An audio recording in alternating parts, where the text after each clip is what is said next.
মাননীয় স্পিকার, আপনাকে ধন্যবাদ। আমার আজকে উত্থাপিত বিষয়টি আরবি ভাষা শিক্ষা বাধ্যতামূলক প্রসঙ্গে।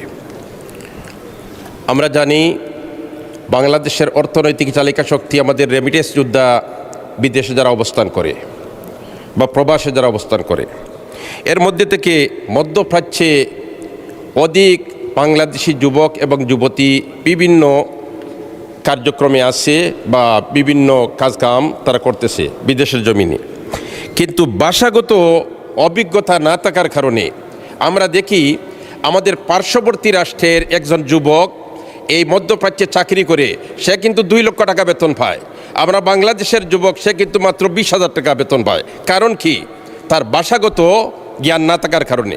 এজন্য আমি মাননীয় স্পিকার মহোদয়, আপনার মাধ্যমে মাননীয় শিক্ষামন্ত্রীকে অনুরোধ করতে চাই, 8ম শ্রেণী পর্যন্ত অন্ততপক্ষে আরবি ভাষাকে বাধ্যতামূলক করা হোক, যাতে করে ভাষাগত জ্ঞান অর্জন হবে, ঠিক তেমনিভাবে কোরআন এবং হাদিস বুঝতে তারা সক্ষম হবে।